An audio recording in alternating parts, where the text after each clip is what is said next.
because we publish, beloved. Hello, how are you, Savannah Stephens? Very well. How are you? I am fantastic. Now that we are sitting here speaking, and I'm so glad that we were just talking off camera about the fact that we actually know each other, In and real that we life. have bumped into one another, in the plant world. So I think that is hilarious. So I'm glad to be here with you and be able to have this conversation because now we get to talk about your debut book, Witch Queen Rising. Show us the cover of this book. Yes. There This is she where I get to is. say we publish, beloved. This is one of my favorite parts of this show when I get to say we publish, beloved. So you did this. You published the book. Tell us about Mhm. this. Tell us what the book is about. What inspired you to write it? Give us a synopsis. So, Witch Queen Rising quite literally exists because of Beyonce.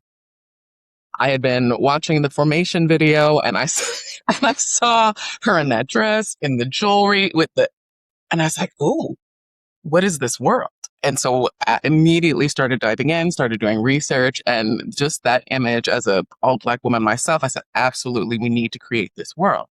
It is a dark Southern Gothic fantasy with a generous sprinkle of horror. So if you have Mm, content warnings, please check them.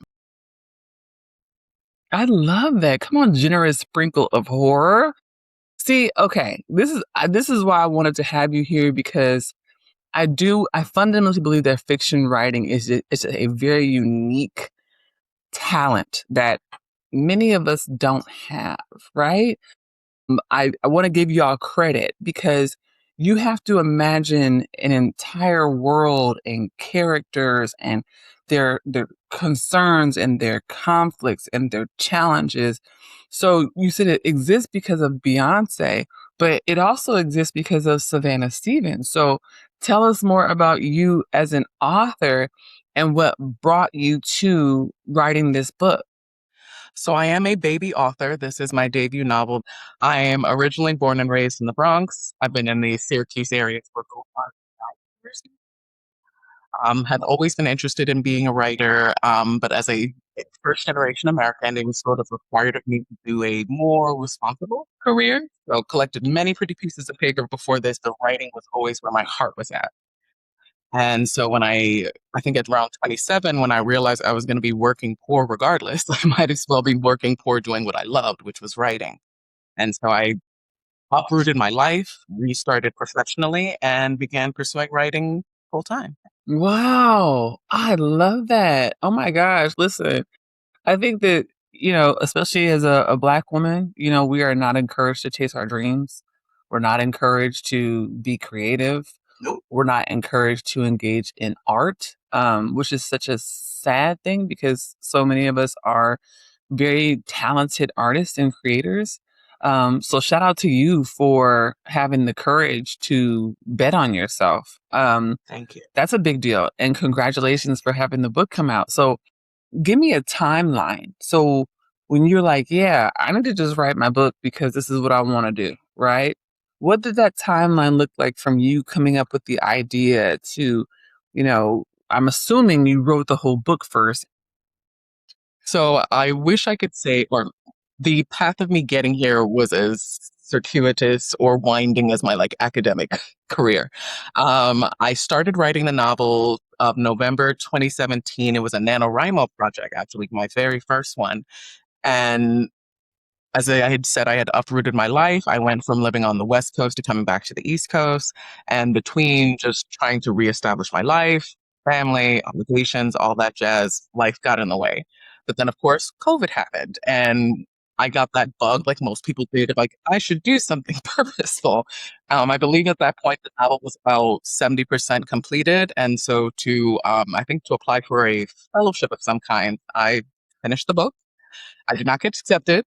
And then the next year, I did a lot of reworking around it to then go querying.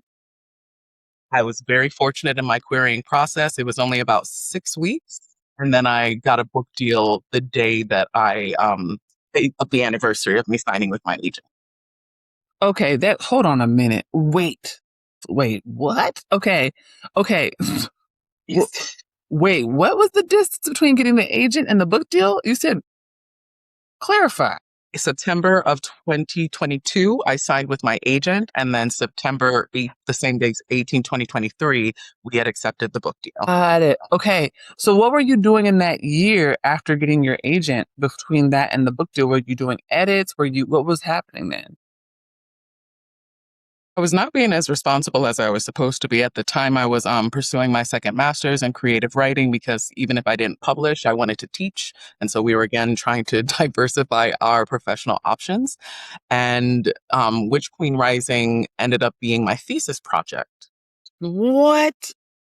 That is amazing. So the program wanted you to start reasonably, wanted you to start a project with them. They said there was nothing barring you particularly from using something you had already.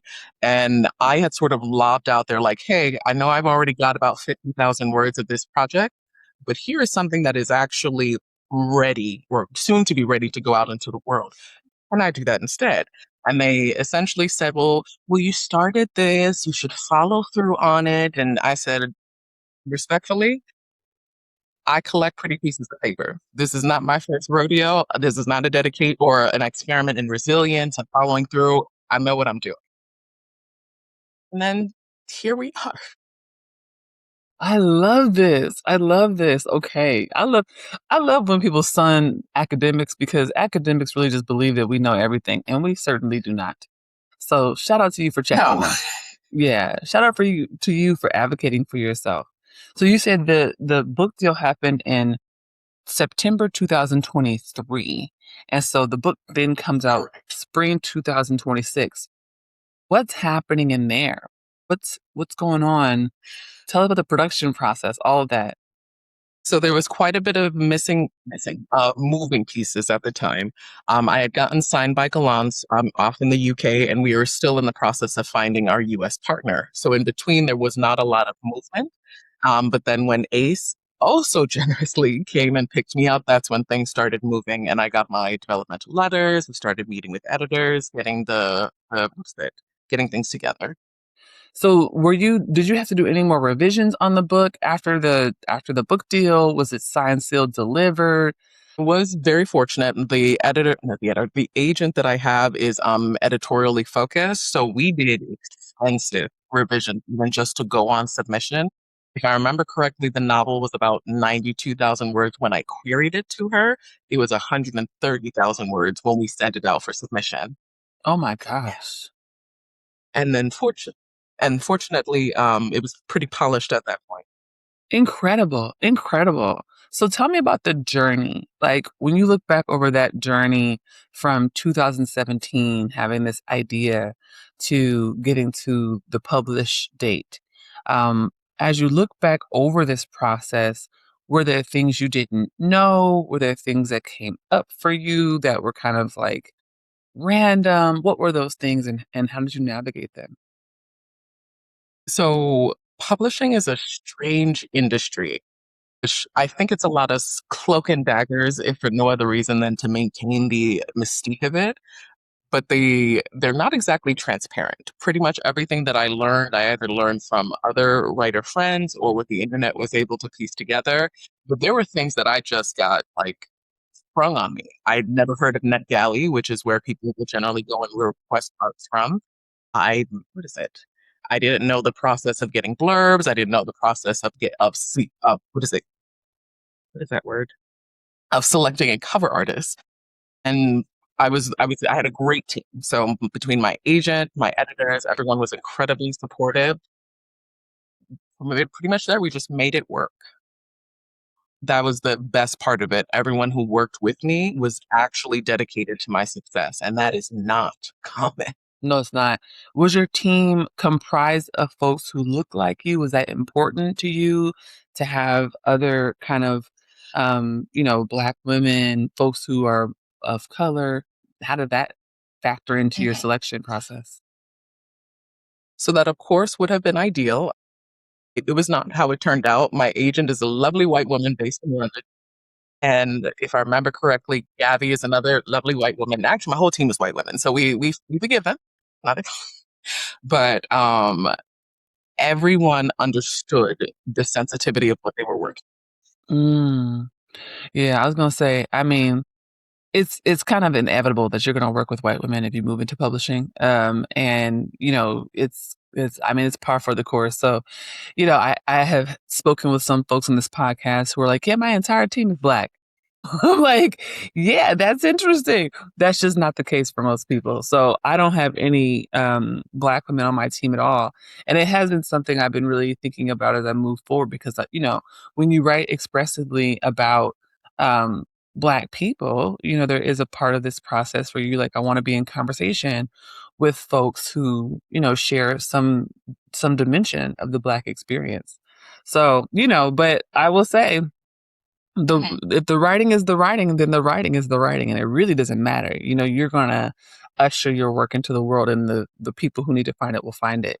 So I'm intrigued on this process because it sounds kind of smooth. It sounds like a and I could be wrong. So were there any bumps in the road? Okay, because you made the face. I'm like, this sounds great. So were there bumps in the road? If you are comfortable with uncertainty, you will adore publishing. If you are able to just move without a guiding star, or again, able to plot your own course, that is probably what does best for you. If you need structure and answers and definitives, you will not like publishing. Tell me more. What type of uncertainty did you encounter? What you got to tell us what you're talking about. So deadlines, and I'm going to be real clear. I love my publisher. I love my editors. My experience was fantastic, but deadlines only count when they're yours as the writer. And nothing is certain until it happens. Mm, okay, that sounds very specific. It's not my horror story to tell, but I had someone who they were supposed to do like some sort of press tour. They had bought tickets, airfare, hotel stay, and then 2 days before they were told, "Oh, we didn't get to finalize it, so unfortunately you can't go." Oh my goodness! And this is a debut author as well. Oh, that's terrible. That's terrible and heartbreaking. Oh my gosh. Okay. Mhm. Heard and understood. I mean, that's the next question. The next set of questions is around the marketing, right? Because a lot of people think, you just write the book and you find a team and then so how I'm watching you now unfold all these works for your book tour, all this plan for your book tour. So how did you start thinking about where you wanted to be, where you wanted to go? How did your team help with that process? What did that look like? So as from what I've been able to gather, first, or excuse me, the 3 months prior to the book coming out seems to be the most important in terms of collaborating with the author. There are things that my publishing, marketing, and publicity team were already doing on their end, but the nature of the beast is you can generate interest a year out, but interest doesn't translate to pre orders or sales. So I think they had learned to just concentrate their efforts to closer, and it becomes the author's responsibility to then generate any sort of interest before that. And that's what I did. So pretty much from 6 months out, I've been posting damn near every day about this book. Mhm. I love that. So did you pick your own bookstore locations that you're gonna be going to? Or did you pick your cities? Like, how did the actual, like, plans for the rollout of the book tour go? So for Penguin Random House specifically, there is an author questionnaire that you fill out all of your demographic information, including your hometown, any sort of connections that you might have to specific identities or populations. And then based off of that, they start building and tweaking things. So from it was actually surprisingly pleasantly customized for me. There were a couple of opportunities that fell into my lap because either I made a connection with a random person or they were local to the area. And that was really nice. So it was a combination of choice and circumstance. Mm. I mean, I think that's beautiful. I'm also wondering, since you are on the fiction side, one thing I discovered while on my book tour was that there were some bookstores that had more nonfiction books and were more likely to sell nonfiction books and were likely to stock them. And others were like, hey, we love your work, but Mhm. there's really no point in coming here because we are a we're fiction oriented. Have you come up into any of those kind of conversations? Fortunately, no. The either the independent booksellers or organizations that we've worked with have actually just been very supportive. They knew who and what I was when they approached me. So fortunately, I did not have to convince anyone. I love that. I love that. So what if you look back that and that sounds awful, right? Having to convince people, but I also have some colleagues who, do work on gender and sexuality and they're like, yeah, these bookstores won't even stock my book. They don't want me anywhere near there. They said it's too tongue in cheek.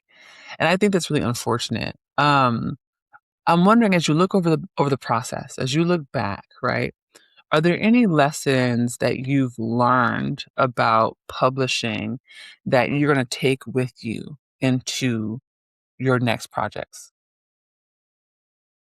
So the short answer is patience will serve you more than anything else. Of course, there are going to be moments where you need to be a little bit more assertive or a little bit more proactive, but this is a marathon, a very long marathon. And if you come into it thinking that we're going to go in guns blazing, that everything is going to move a mile a minute, you are just going to set yourself up for emotional despair. So for me, this was a great exercise as a native New Yorker who is used to moving a mile a minute that no, there's a way in how to do things, and this is okay to just learn a different way. I would love for you to give us an example. In what instance did you feel like you had to practice patience? Every step. Literally every um, let me think of one specifically. Oh, so for the cover artist, I was given a list of names as well as their portfolios to choose from. And I'll say it. I was told once they made their decision that I would receive like mock-ups in December. And I'm the type of person where I don't care what the answer to a question is as long as that is the actual answer. If they had told me it was a year later, 6 months, wouldn't have cared. But they told me December. Ask me when I got that cover proof. Oh no, that's ghetto. Something happened on their end, something happened on our end. It's the nature of the beast for some reason where it's glacial, a glacial pace. That reminds me of academia, right? I was just talking about this recently. Like, academia moves like molasses, And I think people think that you write the book and people are excited about it and you just kind of slide through the process and then the book comes out. And I'm like, no, almost every author especially debut authors that I've spoken to about when their book came out and when they started writing it, it's usually about a 7 to 10 year span of time that they're working on this idea to getting it out in the world. And you're right. That's a practice in patience, right? Like that's a lot of patience. When you think about, Mhm. those experiences working with a cover artist, thinking about the font and the colors and the blah and the blah, did you feel like you had autonomy to make those decisions? Were you being pressured in one way or the other? Like, when you came at the end and you're like, "That's the cover I imagined." Like, what was your relationship to that process?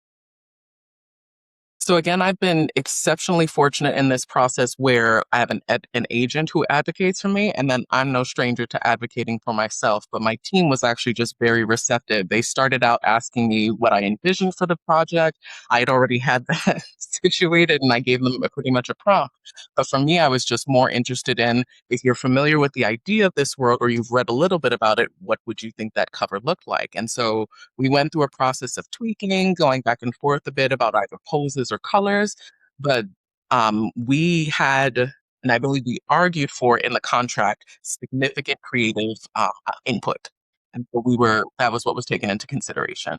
I love that. And the reason why I ask is, for a lot of debut authors, and this is me included, We have no we control. often have fears. Yeah, yeah, and there's no control, and then there's a fear to speak up, right? There's a fear to say, "I don't like that." Actually, like my first cover for my book, I hated it. Like I hated it, and it wasn't the design, it wasn't the illustrator. the graphic Mm-hmm. designer, Mm-hmm. there was a difference in vision from the publisher, and we're both the Penguin Random House. There was a difference in how they thought I wanted the cover to look. And so when it first came out, all the women on the cover, who are, in my opinion, supposed to be looking very serious, they were like smiling, and then like they had their hands on each other's shoulders, and they were like, and it looked like a choir photo, you know? And I was like, Oh, that's not the vibes, no, that's guys. not, I don't want to see Fannie Lou Hamer grinning, you know, like that. It's just weird. So and they took my feedback.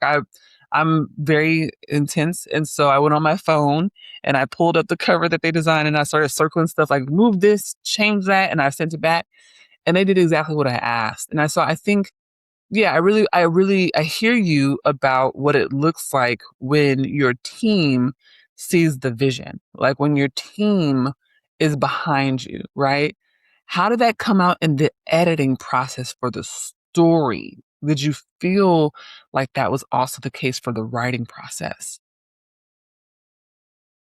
Yes is the short answer. Again, we had already come in developmentally strong, so there wasn't much that they wanted me to tweak or change. If anything, they just wanted me to add some more clarity to either to the world building, to the magic system, or rules. So again, just so it was clearer for readers. But editors, or the two editors that I work with, they really just said, "You pretty much handed us something finished. We just want to polish it." I love that.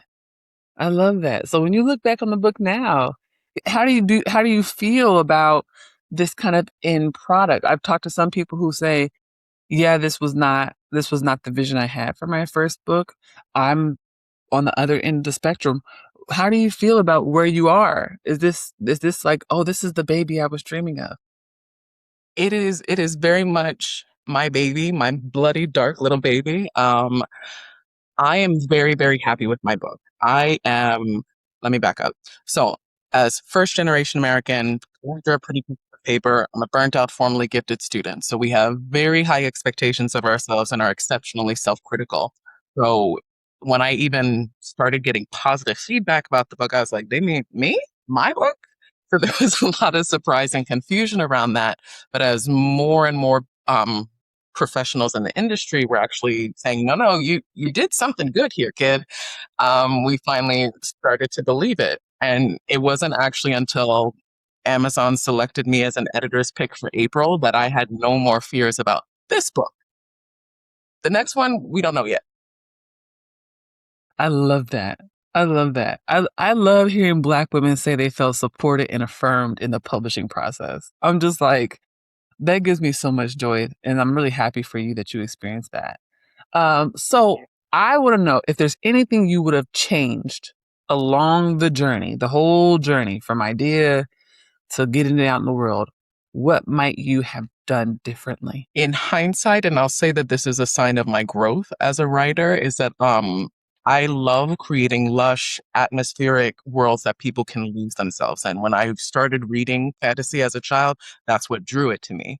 I think part of me, when I first started this book, thought we needed to prove that we could write beautiful prose and such. And I still stand by my work and I still stand by that. But I feel like I can now pull back a little bit more. We can streamline a bit. And I'm actually really looking forward to how that gets received in the second book. Mm. Okay, hold on. You said second book, so tell me more. Come, now you said it. So is this a book series? Like how does this fit into your larger project? So Witch Queen Rising is book one of the Blood and Magic duology. The second book is untitled at this point. Its working title is Witch Queen's War. And the draft for that is due May 15th. And that is my current focus. Oh my gosh. Okay, so you are in the process of promoting your Yeah, first book and you are also writing your second. I think at some point or another, I had gotten developmental edits for the first book while being required to give a certain amount of words for the second book. Oh my gosh. I and see this is also one of the things that is I think unique to fiction writers. Y'all have to, as you're still in the world, promoting the first book. If you have a series, you are also actively writing, conceptualizing, editing, and all of that. how do you how do you hold all of those things at the same time, especially when you're doing front facing work? Like, So I, well aware of my ADHD-ness, try to build structures around that to make my life easier. So I am a plotter and I'm a spreadsheet girly. So I had a list of each individual portion of the process just to keep me on task, for lack of a better word. And then for the conceptualization of the second book, I had again completed an outline entirely of it, just so I had a map to go off. okay. My gosh. I'm intrigued. So as you think about, someone who looks at your work and says, my gosh, I have an idea too. Like I want to be the next Savannah Stephens, what advice would you give that person, that black person, queer person who's like, I want to do this too? So the same way you had actually said earlier, it takes courage to bet on you. That is ultimately what it is. You have to have the courage to choose you, bet on you, time and time again. Because while I was exceptionally fortunate in this process, I got my fair share of rejections. And if you are not the type of person who has that confidence and that security in yourself, or at the very least just to drive to keep going, um, you won't get very far. A lot of people don't understand that while yes, it takes a quite a bit of work to get the book out there, you're essentially trying to find several soulmates for your book along the process. Because your agent is going to have to fight for you, your editor is going to have to fight for you, your publicity and marketing team is going to have to fight for you. So if you don't have the courage to be the reason why they're fighting, there- there's nothing to go off of. Mm, I actually love that. I think it's so true. I think it's so true. Hey, these are all of my questions. I mean, I told you at the beginning, fiction writing is so nebulous to me, and I find it so intriguing how you all are able to do this and hold these worlds in your body. So I'm just really, I'm impressed, and just so proud of you. And this is the point where I get to say, we published Beloved, right? You did this.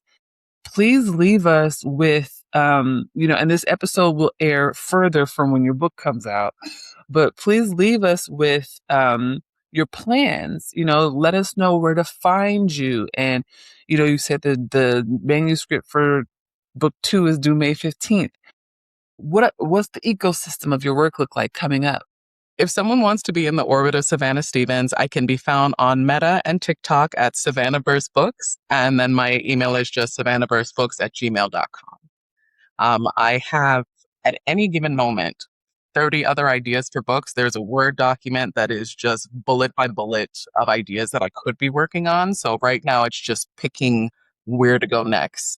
I've conceptualized it as Steen as my water character. I don't know if I want to go for fire or air next.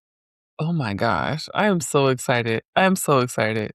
I appreciate you. And I also appreciate you taking time to meet with me and talk with me while you are writing a book and promoting a book. So please, I hope that you are building in rest. I hope that you are taking care of yourself.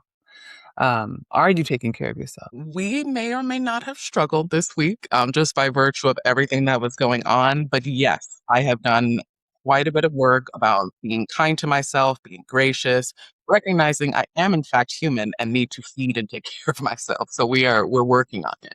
Excellent. Excellent. I am so proud of you. Keep going.